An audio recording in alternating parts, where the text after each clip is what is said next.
தற்போது ஒரு முக்கிய தகவல் நமக்கு கிடைத்திருக்கிறது. காங்கிரஸ் கட்சி கூட்டத்தில் நடந்தது என்ன? டெல்லியில் இந்திரா பவனில் நடைபெற்ற, டெல்லி காங்கிரஸ் தலைமையகத்தின் இந்திரா பவனில் நடைபெற்ற அந்த கூட்டத்திலே பல காரசாரமான விவாதங்கள் நடைபெற்றிருக்கிறது. ஆனால் பெரும்பாலானோர், கூட்டத்தில் பங்கேற்ற நிர்வாகிகள் பெரும்பாலானோர் திமுக கூட்டணியில் தொடர்ந்து பயணிக்க வேண்டும் என்பதிலே உறுதியாக இருக்கின்றனர். இருவர் மட்டுமே திமுக வேண்டாம், தாவேகாவிற்கு செல்ல வேண்டும், விஜய் கட்சியுடன் இணைய வேண்டும் என மாணிக்கம் தாக்கூரும் அதே போன்று பிரவீன் சக்கரவர்த்தி ஆகிய இருவரும் வெளிப்படையாகவே கருத்துக்களை தெரிவித்ததாக கூறப்படுகிறது.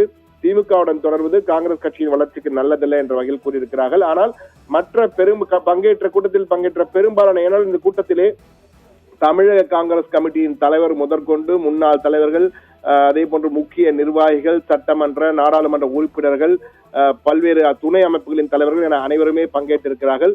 இந்த கூட்டத்தில் பெரும்பாலானோர், கிட்டத்தட்ட 98% பேர் பார்த்தீர்கள் என்றால் திமுகவுடன் கூட்டணி தொடர வேண்டும் என்பதிலே மாற்று கருத்திலே அனைவரும் ஒருமித்த குரலிலே அமோக ஆதரவு தெரிவித்திருக்கிறார்கள்.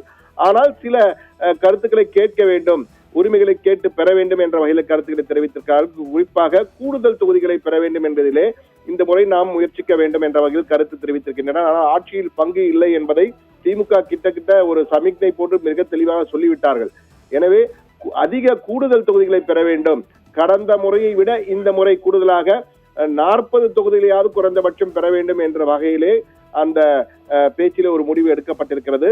ஆனால் வழக்கம் போல் அதிகாரம் என்பது, கூட்டணி முடிவு செய்யும் அதிகாரம், மற்ற தகவல்கள் எல்லாம் அதிகாரம் ராகுல் காந்தி, சோனியா காந்தி, கார்கே ஆகியோருக்கு கொடுக்கப்பட்டிருக்கிறது. ஆனால் இந்த ஐவர் குழு அமைக்கப்பட்டது, சோழிங்க தமிழிலே ஐவர் குழு அமைக்கப்பட்டிருக்கிறது.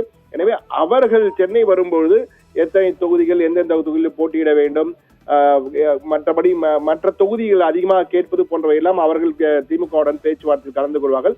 ஆனால் கிட்டத்தட்ட திமுகவுடன் கூட்டணி என்பதிலே மிக தெளிவாக ஒரு கிட்டத்தட்ட ஒருமித்த கருத்து என்பதை விட சொல்லலாம். என்றால் ஒரு சிலரை தவிர மற்ற அனைவருமே திமுகவுடன் கூட்டணி தொடர வேண்டும் என்பதிலே உறுதியாக இருக்கின்றார்கள். ஆனால் கூடுதல் இடங்களை கேட்டு பெற வேண்டும் என்பதிலும் அவர்கள் ஒரு அழுத்தத்தை கொடுத்திருக்கிறார்கள். எனவே அந்த வகையில் தான் இந்த கூட்டத்திலே கிட்டத்தட்ட தற்போது இன்னும் முடிவடையவில்லை. ஆனால் கூட்டத்தில் பேசிய சிலர் நமக்கு அளித்த தகவலின் அடிப்படையிலே தற்போது இந்த தகவலை எக்ஸ்க்ளூசிவாக முதல் தகவலாக ஃபர்ஸ்ட் ஆன் என்ற வகையிலே முதல் தகவலாக நாம் பகிர்ந்து கொண்டிருக்கிறோம். எனவே திமுகவுடன் கூட்டணி தொடர வேண்டும், திமுகவுடன் தொடர்ந்து கூட்டணியில் பயணிக்க வேண்டும் என்பதிலே காங்கிரஸ் கட்சி தீர்க்கமான கிட்டத்தட்ட ஒரு முடிவை எடுத்திருக்கிறது. அந்த முடிவு குறித்த அறிவிப்புகள் விரைவில் வெளியாகும். ஆனால் தற்சமயத்திற்கு இது ஒவ்வொரு மாநிலமாக இந்த கூட்டம் நடைபெற்று வருகிறது. தேர்தல் நடக்கப் போகின்ற மாநிலங்களாக தமிழ்நாடு, கேரளா, மேற்கு வங்கம், அசாம் போன்ற ஒவ்வொரு மாநிலங்களாக இது போன்ற ஆலோசனை கூட்டத்தை நடத்தி கொண்டிருக்கிறார்கள்.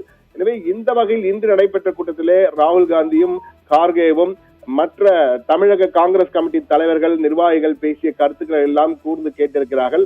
அதன் பின் அவர்கள் கருத்துக்களையும் தெரிவித்திருக்கிறார்கள். ஆனால் திமுகவுடன் பயணிப்பதுதான் நமக்கு சேஃபான ஒரு ஜேர்னியாக இருக்கும் என்ற வகையில திமுகவுடன் பயணிப்பதுதான். ஆனால் கூடுதல் தொகுதிகளை கேட்க வேண்டும், ஆட்சியில் பங்கும் கேட்போம், ஆனால் கொடுப்பதற்கான வாய்ப்பு இல்லை என்பதை ஏற்கனவே திமுகவின் மூத்த அமைச்சர்கள் சிலர் சமிக்ஞையாக தெரிவித்து விட்டார்கள்.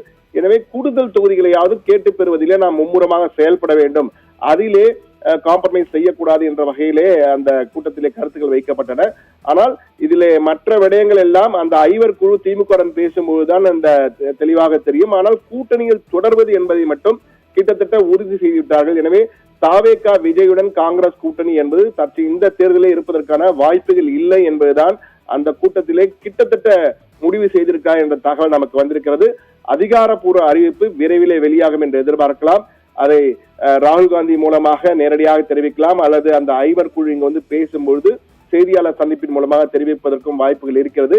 எனவே இந்த கூட்டத்திலே திமுகவுடன் கூட்டணி தொடர வேண்டும் என்பதற்கு அமோக ஆதரவும், ஒரு சிலர் இருவர் என்றுதான் தற்போது நமக்கு கிடைத்த தகவல், அவர்கள் மட்டும்தான் தாவேகாவுடன் செல்ல வேண்டும் என்ற வகையில் கூறியிருக்கிறார்கள். எனவே தாவேகாவுடன் காங்கிரஸ் இந்த முறை பயணிப்பதற்கான வாய்ப்பு என்பது அறவே இல்லை என்பதுதான் தற்போது அங்கிருந்து வரும் தகவல் நமக்கு உறுதி செய்கின்றன. எது எப்படிப்படும் அதிகாரப்பூர்வ தகவல் தான் இதை நமக்கு தெளிவாக கூறும் நேயர்களே.